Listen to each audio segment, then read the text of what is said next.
नमस्कार, स्वागत है आप सभी का। मैं हूं आपके साथ तान्या वर्मा। तो चलिए शुरुआत करेंगे उत्तराखंड के इस खास बुलेटिन की। ऑपरेशन सिंदूर हमारी सेनाओं के शौर्य का प्रतीक है, जिसको देश और दुनिया सदियों तक याद रखेगी। ये कहना है भारत के पूर्व राष्ट्रपति रामनाथ कोविंद का। दरअसल पूर्व राष्ट्रपति रामनाथ कोविंद परिवार सहित अपने 2 दिवसीय प्रवास पर हरिद्वार के कनखल स्थित हरिहर आश्रम पहुंचे थे, जहां उन्होंने जूना अखाड़े के आचार्य महामंडलेश्वर स्वामी अवधेशानंद गिरी से आशीर्वाद लिया। इस अवसर पर पत्रकारों से वार्ता करते हुए पूर्व राष्ट्रपति रामनाथ कोविंद ने कहा कि भारतीय सेना द्वारा किया गया ऑपरेशन सिंदूर भारतीय सेना के शौर्य का प्रतीक है, जिसको भारत ही नहीं पूरा विश्व याद रखेगा। ये हर भारतीय के लिए गौरव की बात है। वहीं एक देश एक चुनाव पर बोलते हुए उन्होंने कहा कि ये देश के लिए बहुत आवश्यक है। उन्होंने कहा इसके आने से देश के विकास की गति तेज होगी। अगर हम आर्थिक विशेषज्ञों की माने तो जो भारत आज विश्व में चौथे नंबर की आर्थिक शक्ति है, वे एक देश एक चुनाव होने के बाद विश्व स्तर पर तीसरे नंबर की शक्ति बन जाएगा। शामिल है और इसी नाते मैं इतनी ही बात कहूँगा कि एक ये जो हमने इस हमारे देश की सेनाओं का जो पराक्रम और शौर्य का ये प्रतीक है, और मुझे लगता है हमने विश्व में एक बहुत बड़ा संदेश दिया है। और आतंकवाद के खिलाफ इसको लोग सदियों तक इसकी पहचान बनी रहेगी। और इसके लिए मैं फिर कहूँगा हम सभी भारतीयों के लिए एक गौरव का विषय है। धन्यवाद। वन नेशन वन इलेक्शन का जो एक रिपोर्ट हमारी अध्यक्षता में कमेटी बनी थी, हमने रिपोर्ट सबमिट कर दी। भारत सरकार ने उसको स्वीकार कर लिया। पार्लियामेंट में उस पर विधेयक बना है और वो अभी जेपीसी के सामने विचारार्थ है। उस पर जो निर्णय आएगा, तो जैसा भी संसद को उचित लगेगा वो करेगा। कितना जरूरी मान है देश के लिए? तो बहुत ज़रूरी है। हम तो ये कह सकते हैं कि इसके आने से मुझे लगता है कि देश की जो प्रगति की रफ्तार है वो कम से कम डबल हो जाएगी। जो हमारे अर्थशास्त्री जिनकी हमने ओपिनियन ली थी, उनका कहना था कि हमारी जो देश की जीडीपी है वो लगभग 1 से 1.5% बढ़ जाएगी। मुझे खुशी है इस बात को आप सबको शेयर करते हुए। अभी 3 दिन पहले ही इंटरनेशनल मॉनेटरी फंड की जो रिपोर्ट आई है, उन्होंने कहा कि भारत अब जो हमारी जो 5th ट्रिलियन इकॉनमी थी वो 4th हो गई है। अर्थात विश्व में हम चौथे नंबर पर हमारी आर्थिक शक्ति बन गए। हमने जापान को पीछे छोड़ दिया। अभी केवल हमसे 3 ही आगे हैं, अमेरिका, चाइना और जर्मनी। और मुझे लगता है कि शायद अगले 2 वर्षों में हम तीसरे नंबर पर पहुंच जाएंगे। देश प्रगति कर रहा है नरेंद्र मोदी जी के नेतृत्व में, और ये हम सभी भारतीयों का बहुत सौभाग्य है कि एक हमें ऐसा प्रतिष्ठित और जिसको कहना चाहिए कि ईमानदार और 24 घंटे लगे रहने वाला एक ऐसा हमें नेता मिला है। मैं उनके स्वास्थ्य और दीर्घायु के लिए कामना भी करता हूँ। धन्यवाद। श्री गणेश जोशी ने हाथीबड़ कला स्थित कैंप कार्यालय में विभिन्न विश्वविद्यालय के कुलपतियों के साथ बैठक की। बैठक में आगामी 29 मई से 12 जून तक चलने वाली देशव्यापी विकसित कृषि संकल्प अभियान के तहत राज्य में आयोजित होने वाले कार्यक्रमों पर विस्तृत चर्चा की गई, जिसकी जानकारी देते हुए कृषि मंत्री ने बताया कि केंद्रीय कृषि मंत्री शिवराज सिंह चौहान उड़ीसा से इसकी शुरुआत करने जा रहे हैं, जिसका आयोजन सभी प्रदेश भर में होगा। उन्होंने बताया कि प्रदेश में मुख्यमंत्री इस अभियान की शुरुआत करेंगे। वहीं इस कार्यक्रम का मुख्य उद्देश्य विज्ञान को किसान से जोड़ना है, जिसके तहत वैज्ञानिक गांव-गांव जाकर किसानों से संवाद कर उत्पाद को ज्यादा से ज्यादा बढ़ाना यानी कि बढ़ावा देने पर जोर देंगे। माननीय कृषि मंत्री शिवराज जी उड़ीसा से जिसकी शुरुआत करेंगे और सभी प्रदेशों के अंदर सभी मुख्यमंत्री जी से अनुरोध किया गया कि इसकी शुरुआत करें। इसका आशय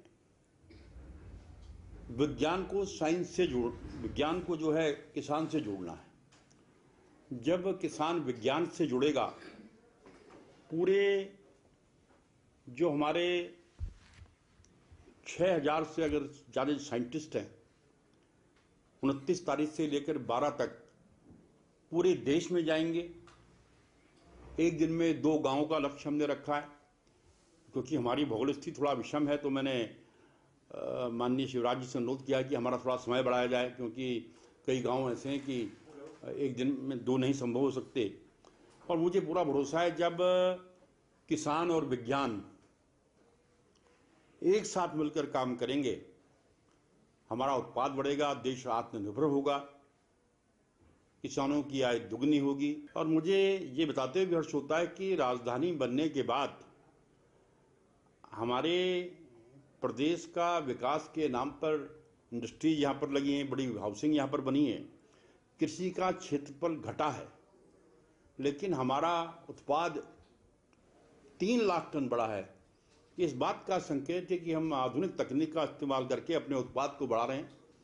और अभी हम विशेष फोकस अरोमा पे हम महक क्रांति कैबिनेट में लाने वाले हैं, क्योंकि आज हमारा अरोमा का टर्नओवर जब राज्य बना था तो 2 करोड़ था, 100 करोड़ से ऊपर हो गया है। हनी के क्षेत्र में जहां पहले मात्र 5000 किसान हमसे जुड़े थे, आज 9000 से अधिक किसानों को हम हनी में जुड़ा है। और आज हमारे तराई के बेल्ट में जो ड्रैगन फूड है, जो बहुत चर्चा में है, उस पर हम काम कर रहे हैं। कीवी पर मैं दावे के साथ कह सकता हूँ, सरकार से हम कीवी पर काम कर रहे हैं। हमारा प्रदेश कीवी में देश में नंबर 1 होगा। एक विशाल कृषि मेला देहरादून में आयोजित किया है, जिसमें सभी प्रदेशों के कृषि मंत्री, कृषि से जुड़े हुए लोग, पूरे देश के वैज्ञानिक यहाँ पर होंगे। सभी एग्रीकल्चर इंस्टीट्यूट के छात्र को भी हमने उसमें बुलाया है, और जितने प्रदेश के प्रोग्रेसिव किसान हैं उनको भी हमने उसमें बुलाया है। इसका शुभारंभ देश के माननीय कृषि मंत्री शिवराज सिंह चौहान जी करेंगे, और इसका समापन प्राकृतिक खेती में जो अग्रणी काम कर रहे हैं, जिनका हिसार में एक इंस्टीट्यूट भी है, गुजरात के महामहिम राज्यपाल आदरणीय आचार्य देवव्रत जी उसका समापन करेंगे। अब उसके लिए पूरी तैयारी हमारे अधिकारी कर रहे हैं। कल मैंने प्राइवेट यूनिवर्सिटी के सभी कृषि से जुड़े हुए लोगों से बातचीत की है, और निश्चित ही इसका लाभ इस प्रदेश के किसानों को मिलेगा और कृषि से जुड़े हुए हमारे छात्र छात्राओं। हर वर्ष उत्तराखंड में बढ़ती गर्मी के साथ वनाग्नि की घटनाएं भी बढ़ती नजर आती हैं, जिसमें कमी लाने के लिए वन विभाग लगातार कोशिश कर रहा है। इसको लेकर वन मंत्री सुबोध उनियाल का कहना है कि वनाग्नि की घटनाओं ने कमी आई है, और उन्होंने कहा कि पहली बार इस राज्य के जिलाधिकारी और जिला प्रशासन की भूमिका वनाग्नि में दिखाई दी। जिलाधिकारी की अध्यक्षता में एक कमेटी बनी, जिसका फायदा हमें ये भी हुआ कि आपदा प्रबंधन मद से भी हमें करोड़ों रुपए प्राप्त हुए, जिससे वनाग्नि को रोकने में मदद मिली। हमने पहली बार जन सहभागिता के माध्यम से वनाग्नि को रोकने का प्रयास किया, जिसमें 562 हॉटस्पॉट में ग्राम प्रधानों की अध्यक्षता में फॉरेस्ट फायर मैनेजमेंट समिति बनाई, और सहभागिता से इससे फायदा मिला। वहीं पीसीसीएफ रैंक के वरिष्ठ बड़े अधिकारियों और हर जिले में नोडल अफसर के तौर पर भेजा गया, ताकि उनके अनुभव और वरिष्ठता का फायदा मिले। इन्हीं प्रयासों की वजह से वनाग्नि की घटनाओं में कमी आई है। देखिए, हमने लगातार नए नए नवाचार किए। पहली बार इस राज्य में जिलाधिकारी को और जिला प्रशासन का रोल फॉरेस्ट फायर में दिखाई दिया। जिले के अंदर जिलाधिकारी की अध्यक्षता में कमेटी बनी। उसका फायदा हमें ये भी मिला कि आपदा प्रबंधन मद से भी तत्काल हम लोगों को कई जिलों में करोड़ों रुपए प्राप्त हुआ, जिससे कि आपदा वनाग्नि को रोकने में तत्काल कार्रवाई प्रारंभ हो पाई। दूसरा, जिला प्रशासन के इन्वॉल्वमेंट से हमें मैन पावर भी मिली और व्हीकल्स की उपलब्धता भी हमें बनी।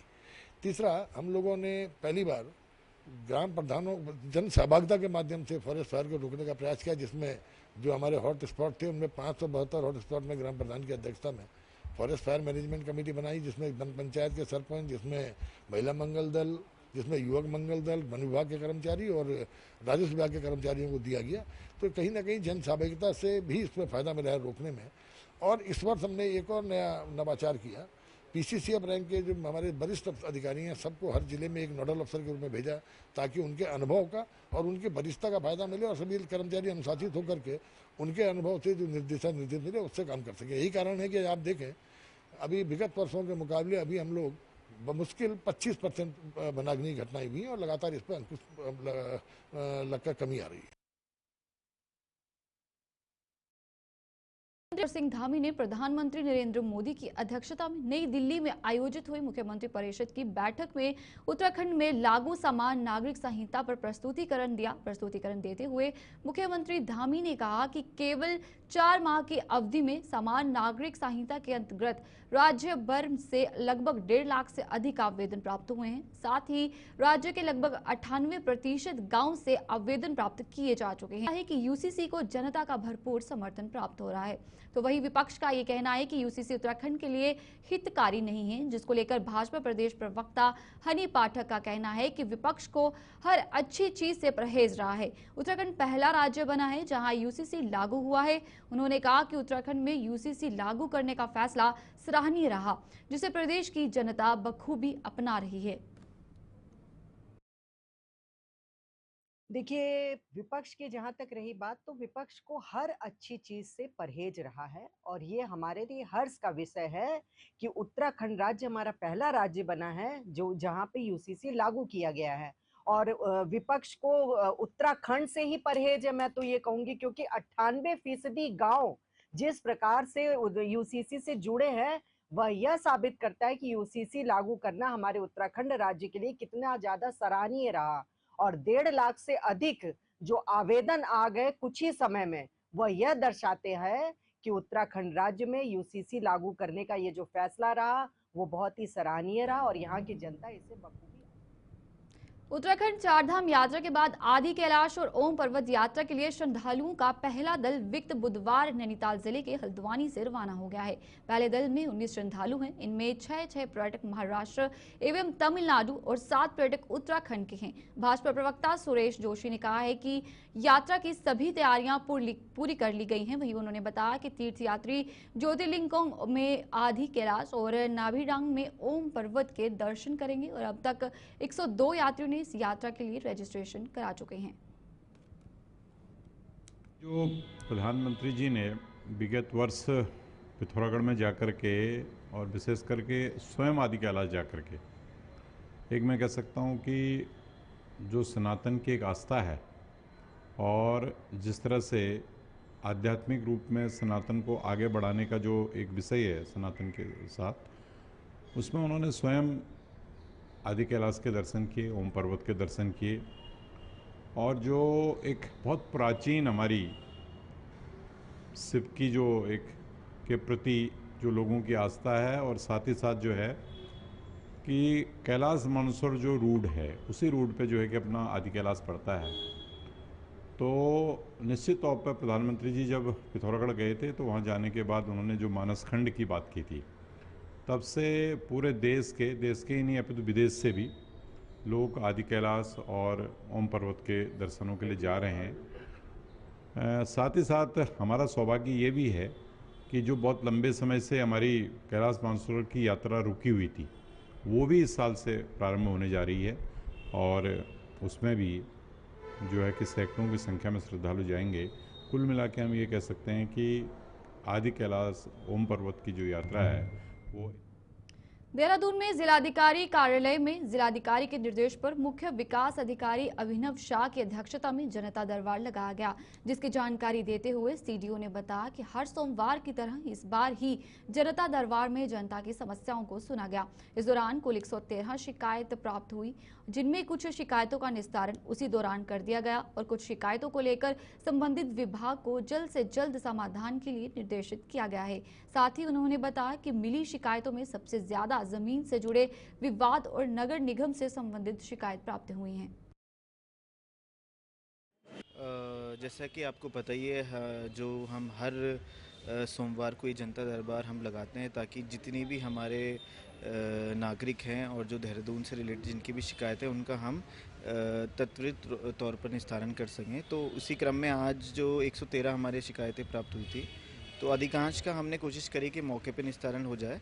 कुछ शिकायतें हैं जो थोड़ी लॉन्ग टर्म है, जिनमें जैसे फील्ड से रिलेटेड है, तो वो संबंधित हमने जो एसडीएम्स हैं और जो संबंधित विभाग है उनको भेज दी है, और जो नेक्स्ट वीक है उससे पहले पहले वो हमको रिपोर्ट दे देंगे और कोशिश करेंगे कि सभी शिकायतें जल्द से जल्द निस्तारण हो जाए। हर बार देखा था शिकायतें रहती हैं, इस बार आज के दिन कौन सी ज़्यादातर शिकायतें जो प्राप्त हुई? लैंड डिस्प्यूट से रिलेटेड ही अधिकतर शिकायतें आज भी हमको प्राप्त हुई हैं, क्योंकि यहाँ पे अर्बन एरिया है, लैंड के इश्यूज थोड़े ज़्यादा रहते हैं, तो उसी क्रम में ये शिकायतें प्राप्त हुई हैं। तो उसी को हमने कोशिश करी है कि संबंधित एसडीएम और तहसीलदार को हमने निर्देशित कर दिया है, और नगर निगम से रिलेटेड भी कुछ शिकायतें प्राप्त हुई थी, तो वो भी हमने डायरेक्शंस दे दिए हैं। राजधानी देहरादून के कई इलाकों में विकास के नाम पर लगातार सड़कों को खोदा जा रहा है। एक काम पूरा होने के बाद दूसरे काम के लिए फिर से सड़क को खोद दिया जाता है, जिससे लोगों को असुविधाओं का सामना करना पड़ रहा है। इस पूरे मामले में भाजपा विधायक खजान दास ने इसके लिए जिम्मेवार विभाग के इंजीनियर्स को ठहराया है। उन्होंने कहा है कि यह हमारे इंजीनियरों की कमी है कि एक ही बार में काम को पूरा करने का प्रयास नहीं करते। एक सड़क को खोदते हैं, फिर बनाते हैं, फिर खोदते हैं। ये है बात ठीक नहीं है और इससे राज्य सरकार के पैसे की भी बर्बादी हो रही है। भाजपा विधायक ने कहा कि कुल मिलाकर के एक रणनीति तैयार करते हुए 50 साल तक की योजनाओं को पूरा ब्यूरो तैयार कर काम करना चाहिए, क्योंकि बार बार सड़क खोदने से पैसे का दुरुपयोग हो रहा है। ये हमारे कहीं ना कहीं इंजीनियरों की कमी है कि एक ही बार एक काम को निपटाने की कोशिश नहीं करते। सड़क बनती है, सड़क खुदती है, ये ठीक बात नहीं है। इसमें पैसे का बर्बादी होती है और कुल मिलाकर के देखा जाए इसको हमको रणनीति के तहत काम करना चाहिए। यदि आपको लाइन खोदना है तो उसमें क्या क्या आप भविष्य में क्या कर सकते हैं, कम से कम 50 साल बाद की योजनाओं को देखना चाहिए और उसकी आबादी को देखते हुए आपको योजना बनानी चाहिए। हम इतना पैसा हम बर्बाद कर रहे हैं। अब सड़क बार बार खुद रही है, बार बार कभी तार बिछ रहे हैं, कभी पाइप बिछ रहे हैं, ये पैसे। प्रदेश में त्रिस्तरीय पंचायत चुनाव में हो रही देरी अब कांग्रेस ने सरकार को घेरना शुरू कर दिया है। कांग्रेस के वरिष्ठ उपाध्यक्ष सूर्यकांत धस्माना ने कहा है कि सरकार पंचायत चुनाव से भागने का काम कर रही है, क्योंकि उन्हें हर हार का डर सता रहा है। कांग्रेस नेता ने कहा कि पंचायत में प्रशंसकों का कार्यकाल बढ़ाने की पूर्ण तैयारी सरकार की तरफ से की जा रही है, और जबकि जनता के सामने सरकार ऐसा दिखावा कर रही है कि वे चुनाव कराने के लिए तैयार है। बिल्कुल बिल्कुल, पंचायत चुनाव से सरकार लगातार भाग रही है। भारतीय जनता पार्टी को डर है, और अभी तो जो हालात हो गए हैं पूरे देश के अंदर, भारतीय जनता पार्टी जवाब देने लायक नहीं है। ट्रंप जिस प्रकार से कान पकड़ करके रोज ऐंठ रहा है, रोज डांट रहा है, रोज डपट रहा है, और उसका जवाब दे नहीं पा रहे। आप बड़ी बड़ी रैलियां कर रहे हो, वहां पर कह रहे हो कि मेरी रगों में सिंदूर बह रहा है। अब सिंदूर में कौन से केमिकल होते हैं अब मालूम नहीं, कैसे रगों में बह रहा है। तो ये भाषण दे रहे हैं, लेकिन ट्रंप 7वीं बार लगातार बोल चुका है कि मैंने डांट करके, व्यापार की धमकी दे करके मैंने सीज फायर करवाया। उसका जवाब नहीं दे पा रहे। उसका जवाब दीजिए, उसका जवाब आपके पास है नहीं। तो इसलिए ये मैं समझता हूं कि आज जो वातावरण पूरे देश के अंदर है, उस वातावरण में किसी भी जगह ये चुनाव लड़ने लायक नहीं है। पंचायतों में भी इनको डर है कि बैकलैश होगा, इसलिए पंचायत चुनाव से भाग रहे हैं। और हर साल मई माह में यानी कि अंत में जब सूर्य देव जो हैं वो रोहिणी नक्षत्र पर प्रवेश करते हैं, तो काशी पलट पर अद्भुत खगोलीय घटना शुरू होती है, जिसे कि नोतपा कहा जाता है। इस बार नोतपा यानी 25 मई से शुरू हुआ है, और जो कि अगले 9 दिन तक यानी कि 2 जून तक रहने वाला है। नोतपा के 9 दिनों तक आसमान से धरती पर आग बरसती है। ज्योतिषाचार्यों की माने तो इन दिनों सूर्य भगवान की उपासना करना और शीतल का दान करना शुभ माना जाता है। वहीं इन दिनों डिहाइड्रेशन, उल्टी, पेट खराब होना, चक्कर आना, थकान जैसी समस्याएं आम हो जाती हैं। इन दोनों खान पान का विशेष ध्यान रखना चाहिए, क्योंकि इन दिनों सूर्य की किरणें धरती पर सीधे पड़ती हैं, इसलिए साल के ये दिन सबसे गर्म और अधिक तापमान वाले होते हैं। ज्येष्ठ मास में जब ग्रहों के राजा सूर्य रोहिणी नक्षत्र में प्रवेश करते हैं तो इन 9 दिनों तक भीषण गर्मी पड़ती है। और क्योंकि जो नक्षत्र रोहिणी नक्षत्र है उनके जो राजा हैं वो चंद्रमा हैं, तो चंद्रमा की जो शीतलता है वो कम हो जाती है और सूर्य का तापमान बढ़ जाता है।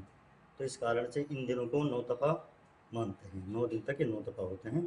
और इसमें सुबह प्रातःकाल भगवान सूर्य को जल चढ़ाना चाहिए और उनका पूजन करना चाहिए। विधि विधान के ओम सूर्याय नमः इस मंत्र का जाप करना चाहिए। रवि नमः, मित्राय नमः, पुष्टाय नमः, अर्काय नमः, भास्कराय नमः। कई नाम से 12 नाम सूर्य भगवान के हैं, 108 नाम भी भगवान सूर्य के हैं। तो इन नामों का जाप करना चाहिए। और इस 9 दिनों तक गर्मी से हमेशा बचना चाहिए, क्योंकि बाहर की जो गर्मी होती है वो स्वास्थ्य के लिए भी हानिकारक होती है। और सूर्य भगवान का विशेष करके इसमें पूजन होता है। इस पूजन से मनुष्य को मनोवृद्धि की प्राप्ति होती है। अगर किसी को नेत्रों में कोई दिक्कत है तो उससे भी अच्छा प्रभाव पड़ता है। तो कहने का मतलब है कि प्रातःकाल जल्दी उठ करके जब सूर्य भगवान रक्त वर्ण के होते हैं, रक्त वर्ण के सूर्य को जल चढ़ाएं, लाल रूढ़ी डाल करके जल चढ़ाएं, उनका पूजन करें, 7 परिक्रमा भगवान सूर्य की करें। इससे घर में भी सुख शांति रहेगी और स्वयं का स्वास्थ्य भी अच्छा रहेगा। और मैं एक बार फिर कहता हूँ कि गर्मियों में इन 9 दिनों तक धूप में कम निकलें, इससे स्वास्थ्य में गर्मी में तो आदमी सबके लिए मैं यही कहूँगा, एक तो भैया आदमी बाहर कम से कम खाएं, हल्का भोजन करें, पानी का अत्यधिक सेवन करें, लिक्विड चीज़ों का ज़्यादा सेवन करें। बाकी मेन गाइडेंस यही है उसके लिए गर्मी के लिए। हल्द्वानी के वनफुलपुरा के गांधीनगर इलाके में रविवार देर रात 2 पक्षों में भी विवाद के बाद पथराव हो गया। पथराव में 2 लोग घायल हुए हैं। समुदाय विशेष के एक युवक के बच्चे को पीटने के बाद यहां बवाल शुरू हुआ है। मौके पर पहुंचे पुलिस ने लाठियां भांजकर स्थिति को नियंत्रित किया और बड़ी घटना को टाला। बवाल में शामिल 4 से 5 लोगों को हिरासत में लिया गया है। सुरक्षा की दृष्टि से पैरामिलिट्री फोर्स को वनफुलपुरा व गांधीनगर में तैनात किया गया है। जिस समय पर कोई लॉ एंड ऑर्डर खराब करेगा उस 2 पक्षों में झड़प हुई थी, कोई पथराव हुआ है। इससे भी अभी पूरी तरह कंट्रोल नहीं है। एरिया डोमिनेशन किया जा चुका है। पुलिस हर एक जगह पे कॉर्डिनेट करके बैठी है और स्थिति टोटली कंट्रोल में है। चलिए उत्तराखंड के इस खास बुलेटिन में फिलहाल इतना ही। मुझे दीजिए इजाजत। नमस्कार।